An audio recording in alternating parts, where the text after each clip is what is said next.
Estamos de volta aqui no nosso Além da Notícia, hoje falando sobre xenofobia. Já teve curiosidade também sobre esse tema, saber o que é? Nós estamos falando de acontecimentos, atos dos últimos atos mundiais que têm de fato demonstrado o que é isto.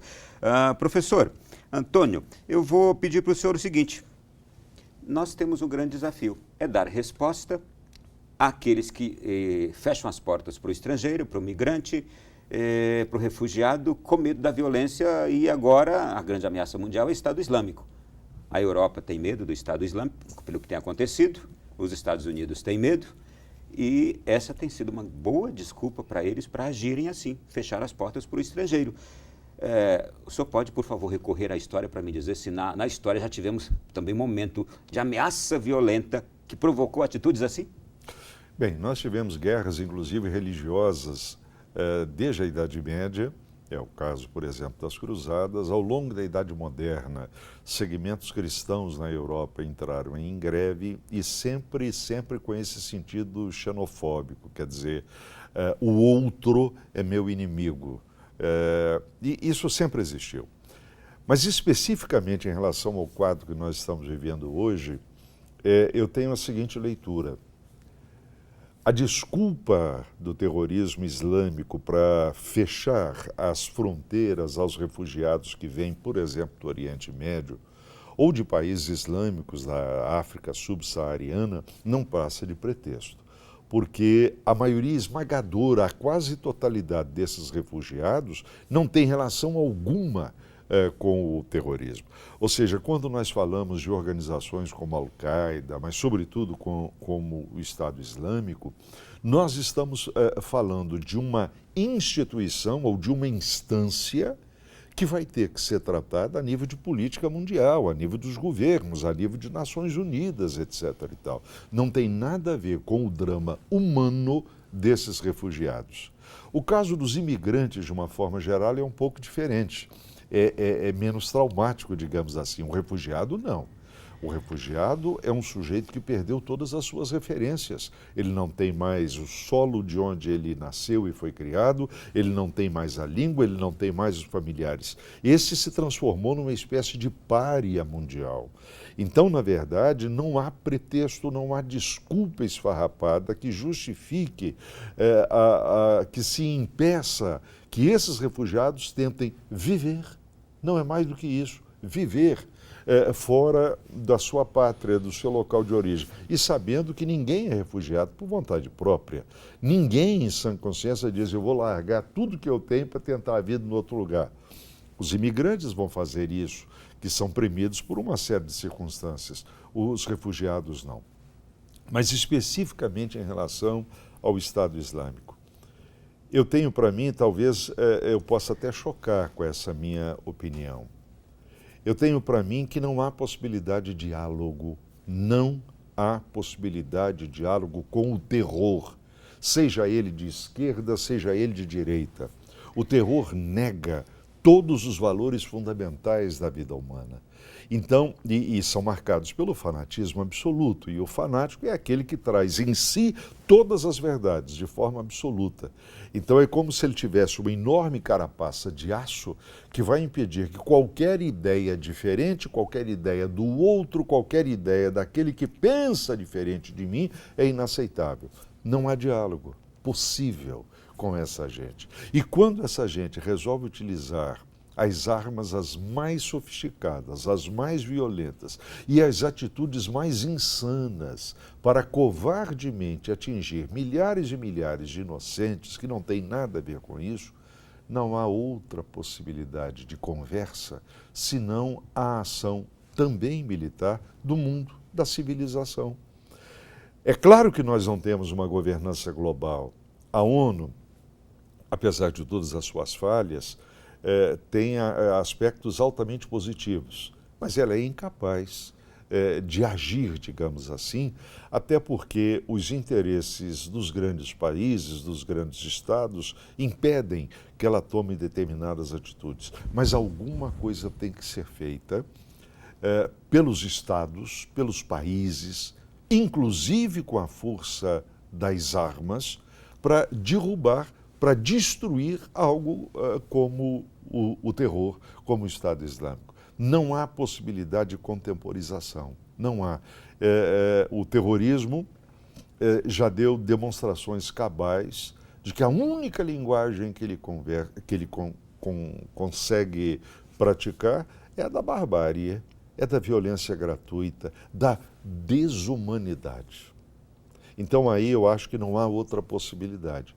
É fundamental que valores humanos sejam reiterados e nesse ponto o papel do Papa Francisco é de fenomenal importância, mas é necessário que haja uma ação, sob pena de continuarmos vivendo atemorizados e sob pena de esse temor justificar o comportamento do eleitorado norte-americano e justificar uma existência nociva como um governo Trump. Vou deixar o senhor com a mesma questão, por favor. Sim, pois não, é um debate muito rico, acho que vale a pena a gente continuar. A gente não pode esquecer que, por exemplo, fenômenos anteriores desse fanatismo, dessas organizações, né, sectárias, cegas para o mundo, mas com total verdade em si, porque eles negam realmente a existência do outro. Ela foi constituída como a Al-Qaeda, né, o Talibã, como um investimento dos Estados Unidos de combate à União Soviética. Né? Então, como um fenômeno de esses movimentos que foram fomentados pelos Estados Unidos, acabaram se transformando no processo histórico, no desenvolvimento, né, da história, um movimento que levou a uma força, no período anterior, extremamente forte de reação aos Estados Unidos, né? Que também tem um sentido anterior com o ataque às Torres Gêmeas, né? Ou seja, aqueles que foram aliados viraram inimigos. Só que o problema aumentou muito de escala. Realmente o exército islâmico é uma escala muito maior, domina territórios, né? Teve uma parte vinda, né, do Iraque, né, e ocupa realmente parte da Síria, né, e se constitui territorialmente e contraditoriamente também num país governado por um déspota. Ou seja, há muitas contradições, né? O problema do Oriente Médio, né, o problema da Palestina, ele se renova de atualidade, como aponta a conversa, a reunião do presidente Trump com o Netanyahu. Não podemos esquecer que há cristãos vivendo naquele espaço, que tem sido historicamente relativamente pouco objeto de alvo de terrorismo até, mas também que é necessário ficar alerta, porque já houve ataques xenofóbicos, né? Na Síria foi uma tragédia, exatamente, a perseguição aos cristãos. Exatamente. Então, essa preservação da diversidade, né, da liberdade religiosa de você professar a sua crença, enfim, que se permaneça. Então, alguns debates são retomados e, enfim, é um momento em que temos mais dúvidas e questões que respostas, né?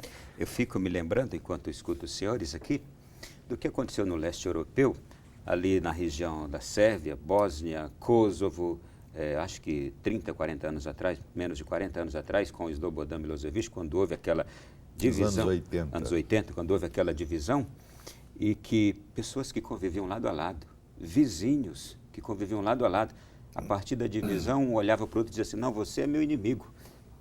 E um atacava o outro, e um violentava o outro. Eu fico imaginando esta divisão de mentalidade que ocorre no mundo hoje, ela pode provocar isso.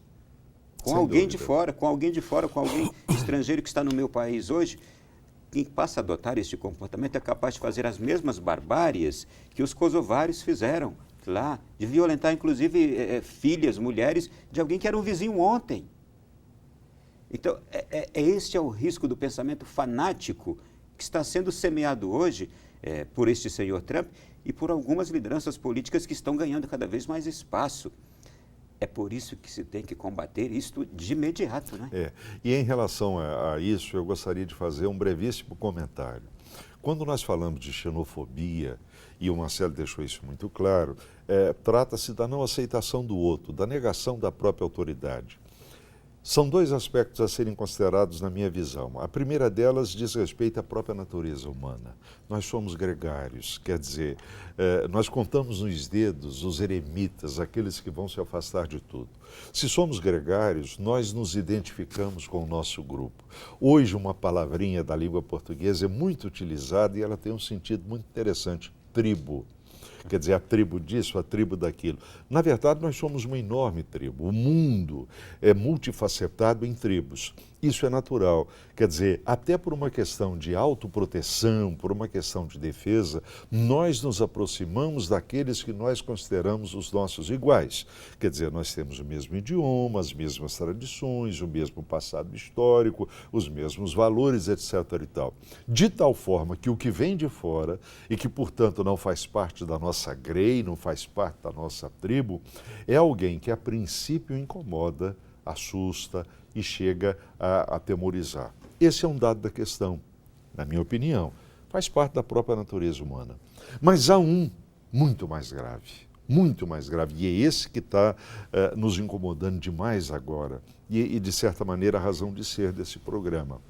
É quando essa ideia de pertencimento a um grupo é apropriada politicamente pelos detentores do poder ou por correntes de opinião. Em outras palavras, um nacionalismo ou principalmente um patriotismo que é fabricado, historicamente construído para atender determinados objetivos. Você falou do caso da antiga Iugoslávia. Eu vou um pouco além. Eu vou a 1914, 1913, 1914. Em 14 começou a Grande Guerra, e que depois a gente vai chamar de Primeira Guerra Mundial. Os governos alimentavam nas suas respectivas populações, isso dos dois lados, um ódio visceral ao seu vizinho. Quer dizer, o país fulano de tal não é meu vizinho, é meu inimigo. Exato. Ou seja, politicamente falando, isso vai sendo trabalhado.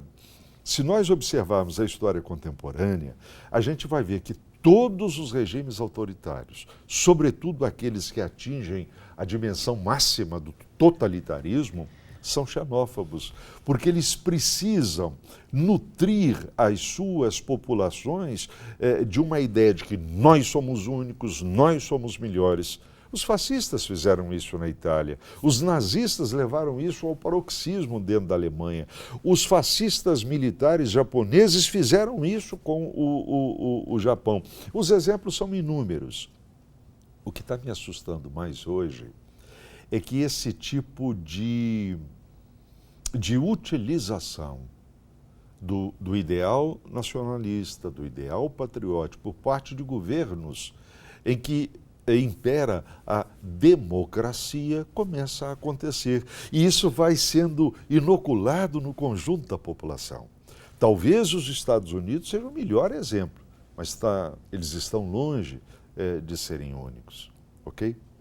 Olha, já nos encaminhando aqui para o fim, eu quero trazer aqui dois argumentos, pedir ao professor Marcelo Barra que comente. Tem um livro que eu queria muito lembrar o autor dele, mas o livro é Civilização, Ocidente versus Oriente, em que o autor entrevista um historiador chinês. E aí ele diz, olha, nos últimos 500 anos, o Ocidente tem prevalecido sobre o Oriente. O senhor nos explica por que disto? E o historiador chinês diz para ele, é verdade. Ele disse, sabe qual a raiz dessa força maior do Ocidente sobre o Oriente nos últimos 500 anos? Está nos valores que vocês têm. E aí ele citou, inclusive, valores cristãos que vocês têm. Mas ele deu, então, uma alfinetada e disse assim, mas vocês estão renegando esses valores e estão perdendo agora a predominância. Aqui a gente, no Brasil, o senhor citou logo no começo, a gente tem observado exemplos de acolhimento ao estrangeiro, a refugiados, mas o resgate dos valores hoje na nossa sociedade é o essencial para se combater isso, Marcelo Barra? Sim, eu acredito que os valores realmente são centrais para nós revermos esse modo que temos lidado com o outro. Acho que talvez uma grande lição maior da sociologia seja entender que cada um de nós nos construímos a partir do outro. Não só do olhar do outro, mas da relação com o outro. Os estudos sociológicos têm mostrado que quanto mais aumenta a população humana, mais dependente nós nos tornamos do outro. Só que nessa sociedade, ela se torna cada vez mais individualista, sobre a ideia do individualismo. O que fazer para fazer frente a tal ideologia? Realmente são os valores de que nós vivemos num planeta em que somos dependentes de cada um outro. Acho que um ponto, talvez, para concluir minha fala, se for possível, que demonstra essa crise, pesquisa pela Oxfam, encaminhada nos 3 últimos anos, mostrou que no ano de 2014, cerca de 84, 85 pessoas tinham riqueza equivalente à metade do planeta Terra. Essa pesquisa foi repetida no ano seguinte, no ano de 2015, e se chegou a cerca de 50 e poucos, 53, enfim, 50 e poucos. Essa pesquisa repetida no passado chegou ao número de 8 pessoas que têm riqueza equivalente à metade do planeta Terra. Ou seja, existe base material para essa crise de valores e existe base ideológica para o que está acontecendo. Então, um outro olhar, uma outra representação, inspirada realmente nesse período histórico pelo Papa Francisco, é bastante alvissareiro para uma outra forma de humanidade que eu acho que a espécie humana precisa. Quero agradecer imensamente a presença dos senhores aqui. Passou uma hora assim voando. Foi um prazer enorme recebê-los. Obrigado, até uma próxima oportunidade. O prazer foi meu, muito obrigado e feliz de poder dividir a mesa com o professor Marcelo. Professor Marcelo, obrigado. Obrigado, foi um prazer, uma honra. Igualmente, professor Antônio, sempre querido. A gente está sempre ligado nos ensinamentos dele. Obrigado pela TV Canção Nova, os telespectadores. Olha, gente, 15 anos atrás, quando vivi na Europa, tive um grande mestre, Romualdo Pelaquim, e ele deve ter observado um diálogo meu com um italiano lá. E aí depois ele me chamou no canto e disse assim: garoto, quando alguém aqui perguntar para você se lá no Brasil é melhor ou pior que aqui em algum aspecto, nunca diga que sim ou que não, diga sempre que é diferente. Ele falou, porque a diferença é uma riqueza. Isso serve também para o diferente, para as pessoas diferentes, as pessoas estrangeiras. O diferente, as diferenças são sempre riquezas, nunca piores nem menores. Boa noite, até a próxima semana, bom sono. Se Deus quiser, nos encontraremos aqui no Além da Notícia.